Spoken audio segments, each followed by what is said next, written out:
All right. Hi, everyone. Welcome. My name is Dayna. I use she, her, and they, them pronouns. And for anyone who might be tuning in audibly at home, I am a white, femme-presenting, rather tall 30-something with dark blonde hair that the ends are dyed a sort of murky, faded light green. And I'm wearing a Digizines shirt, a black denim jacket covered in pins, and orange leather mini skirt, black Mary Janes, and I have tattooed legs. I'm standing in front of a white wall here at Flex Club Westport, and I'm going to be presenting about Digizines, which is how to make a zine using a computer with a whole bunch of tools, most of which are free and accessible to everyone. So yeah, Digizines. Today I'm going to show everyone how to make an 8-page mini zine, which you can print out on a single piece of 8.5 by 11 paper. So kind of the most accessible printer paper size, and we're going to do it all on a computer. The first tool I want to show everyone is Google Docs, which if you just go to google.com and you go to the little button in the right-hand corner where you can access their apps, you can access their version of a word processor. And I like using Google Docs to type my zines out, get them ready for production, essentially using it like a word processor. But today we're going to use it to lay out 8 separate pages of a mini zine. So in Google Docs, for the purposes of this, we're not going to fill it with text and writing, although if you're making your own zine, you'll want to do that. Instead, we're just going to put some big old letters, so that way you can see how this works. So we'll start K, C, Z, I, N, E, C, O, N, Digizines, and we're at page 5, so yum.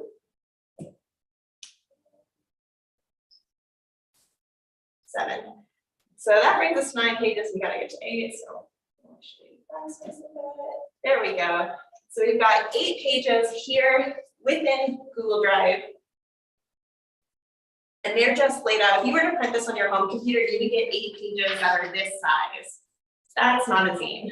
So what we're going to do is we're going to go to File, Download, and we're going to download it as a PDF, and then we're going to bring it into a zine arranger. So we download it as a PDF, brings it up here, and then in the right-hand corner, this button that looks like a file folder with an arrow on it, you hit that, you can save it. So we're going to save it. I'm going to save it to the desktop and call it test zine. And it's saved to our computer.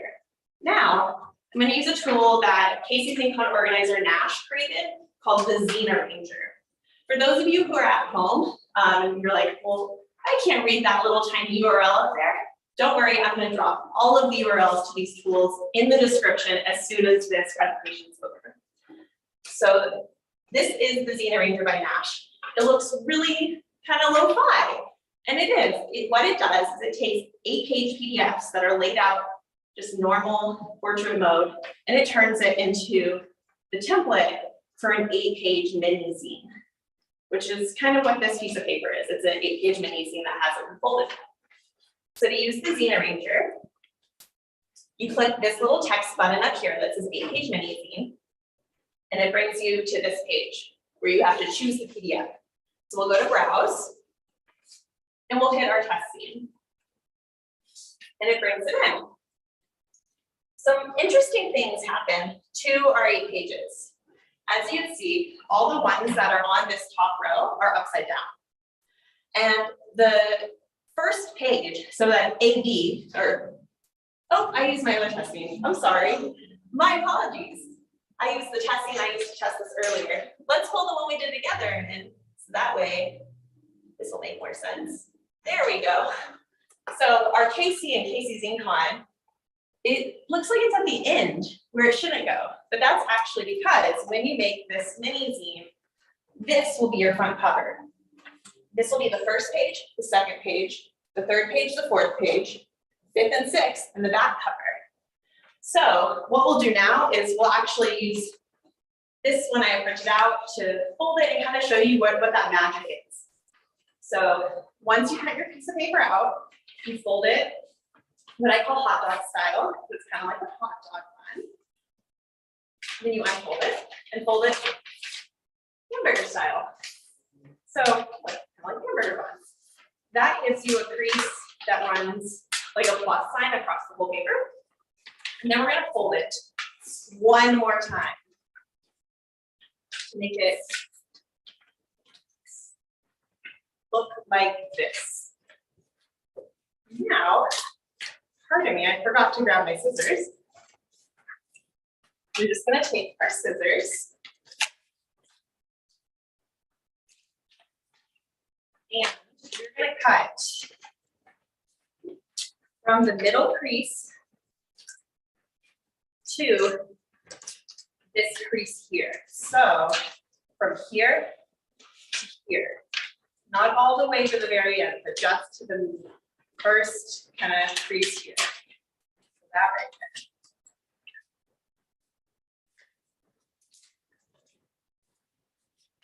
That gives you this kind of like weird open mouth in the middle of your paper.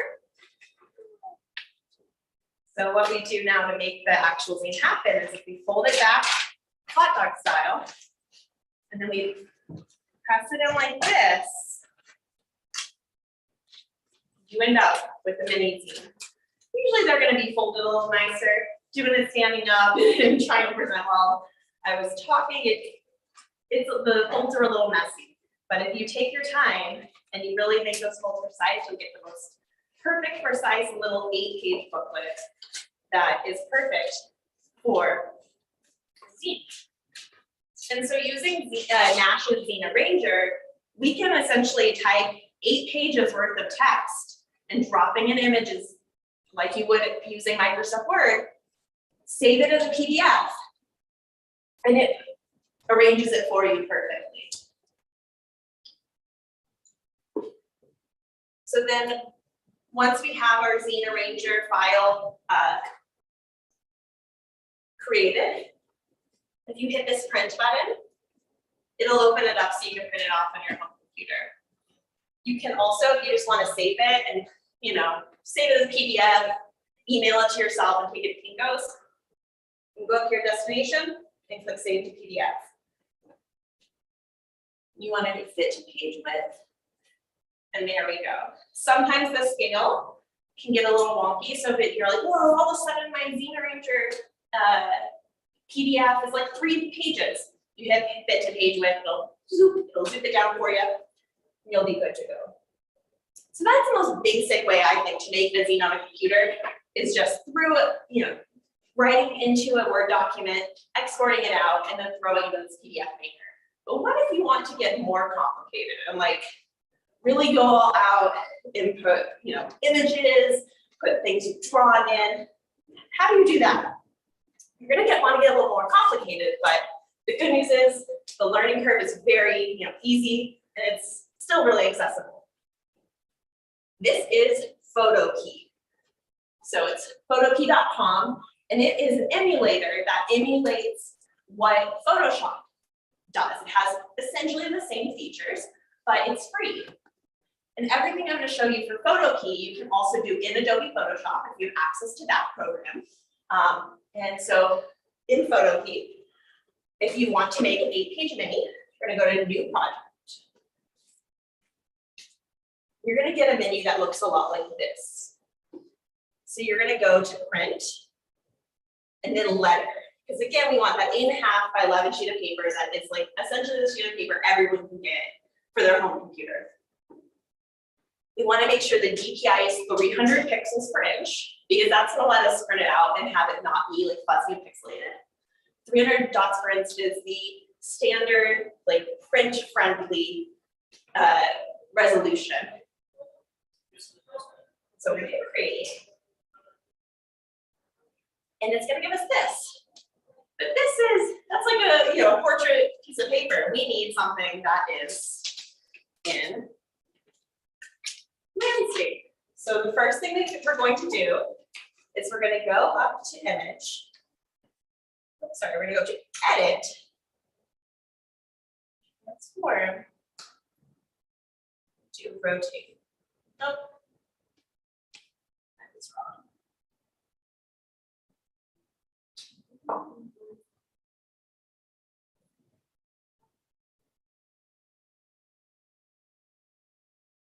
Oh no. The one thing that it looks like is different between Photoshop and Photopea is I can't find how to rotate the entire canvas. So instead what we're gonna do is we're gonna go to New. We're gonna go to Project, and then up here, where it says Width and Height in the corner. So for those of you at home, up here, there's a very tiny button that has an arrow pointing up and an arrow pointing down. We're gonna click that button. It's gonna throw everything in a landscape mode, and then we're good to go. If you're in Photoshop, you can also just rotate the entire canvas 90 degrees. Cool. So now you can, you can draw, you can doodle, but how are you gonna know which is page 1 or just page 2? It's just a big white sheet. What we need are some guides, some grids. So what we're gonna do first, we're gonna go to View, and we're gonna add some guidelines. So down here, if we go to Add Guides, we can add horizontal and vertical lines. We're gonna change this drop down to percent, and we're gonna put a line at 50% horizontal and 50% vertical. And so that is essentially bisecting our paper in half at that hamburger fold point and the hot dog fold point. We now need 2 more lines that are going to show us where that second fold goes. And since we're just folding our paper in fourths, that's going to be the 25% line and the 75% line vertical. So we go back up to View. We go to Add Guides. And first we add 25% vertical. Oh.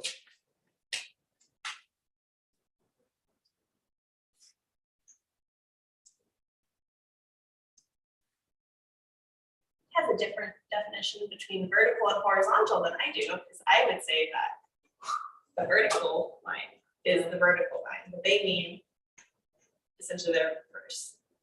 Another thing you do is you see the rulers that are going along the top and the left edge of the paper.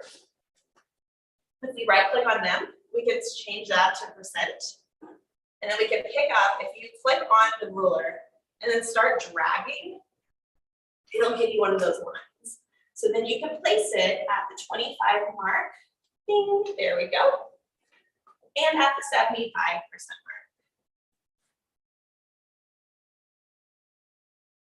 Ding, there we go. So now we have our 8 quadrants. You can now, if you wanted to, just go in and draw. You can like doodle, there's a line pen. You can draw like a happy face. But what if you already have, you've collaged your zine, you've scanned in pages, and you're like, I want to put them in this format. How do you do that? It's very simple. You go up to File. You go to Open and Place. On Photoshop, this will just be Place. And it kind of falls farther down. You go to Open and Place. You can grab JPEGs or PNGs, any sort of graphic that you've saved to your computer, and you can plop it in here. So I have mine saved to my desktop.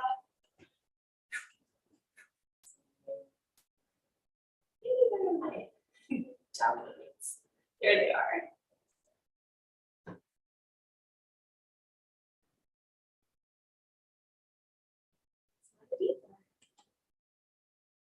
There we are. So I actually took the pages of the mini zine that I showed you earlier, and I have them all scanned in. So I'm going to drop them in. But you might be thinking, like, that image, hold up. That image is upside down, and it needs to be upside down, and that image is right side up. How do I reverse it, make it rotated? What you'll do is we are going to give it its own layer, and then we're going to rotate just up there. So you hit Enter once it's placed, and you're going to click this button that it looks like 3 sheets of paper stacked on top of each other. That's our layers button. And you can see how to many zine page 1, that image we just placed in, is its own layer, which is great. Then we can go up to image. We can go to transform, and we can click rotate 180 degrees. And that'll flip it all the way around to where it is the correct way we need it to be. So I'm going to go ahead and drop in pages 2, 3, and 4, and then I'll rotate them all at once, just to save time.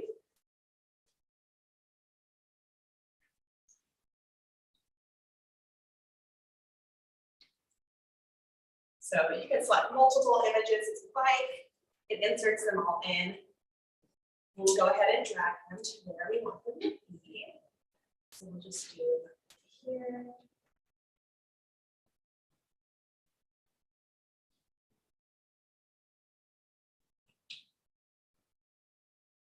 And then another way you can rotate things, if you do Control T, oh, no, it won't do that.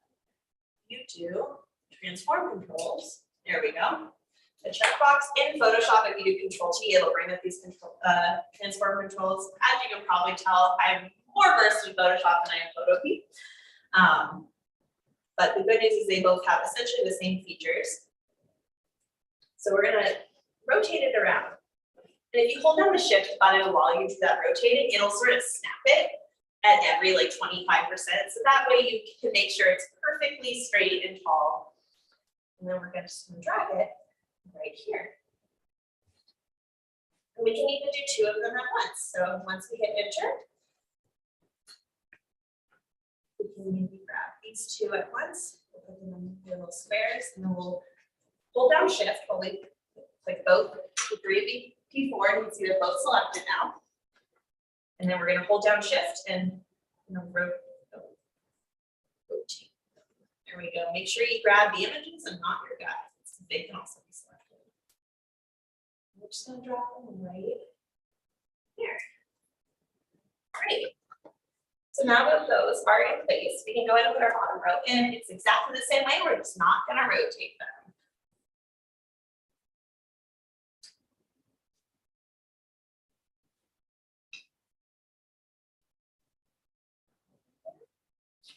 And it looks like you might be like, wait, I don't see them. Where did they go? They all went underneath the background image. So we need to move them higher up so that way we can drag them and see them and interact with them. So we're going to hold down shift, select layers 5, 6, 7, and 8, and drag them up so they are above. There we go. And then once we've got them, we can move them. So we'll select just layer 8. Move it to the side, select just layer 7, and we'll kind of move it over here for now because we need to get out of the way. It's blocking everything else. Pick up layer 6 and put it into its square. And then finally we'll do the same with layer 5. And that gives us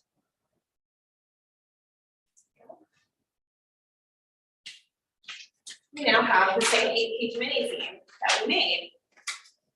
You might be saying like, whoa, like these guys are upside down too. They are, so we have to rotate them all back. What I did when I scanned this in and I cut it up into JPEGs, I just saved each square.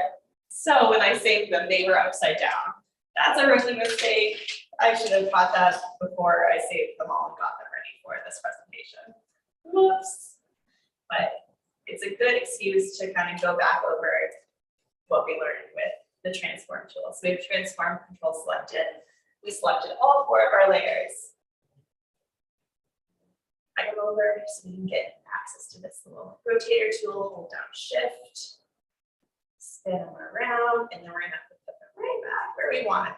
So layer 5, it's moved into this spot.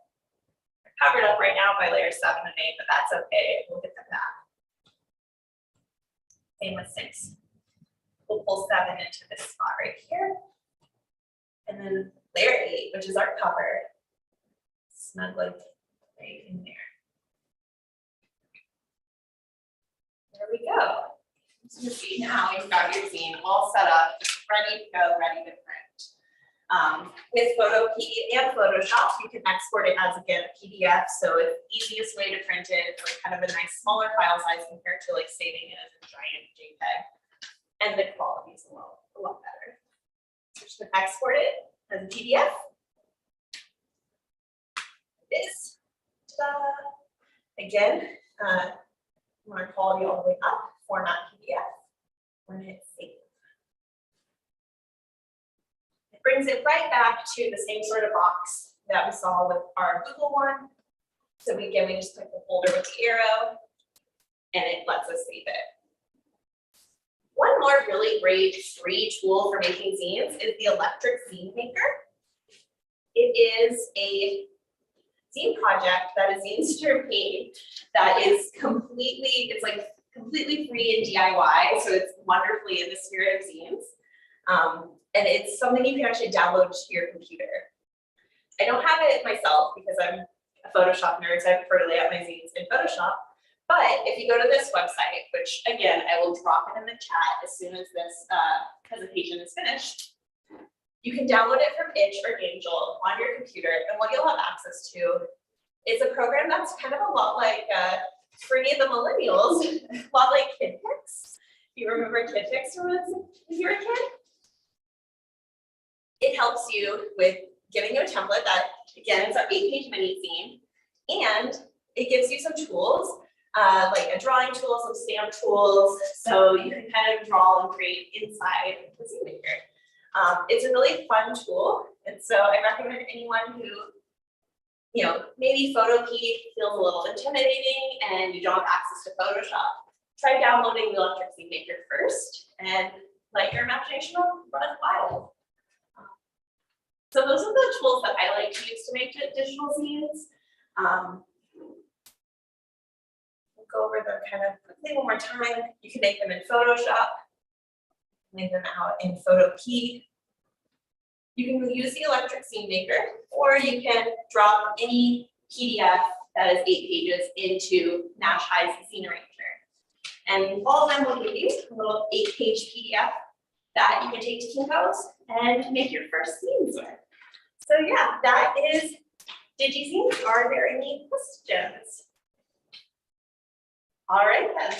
Thanks so much, everyone, and enjoy the rest of the fest. And yeah.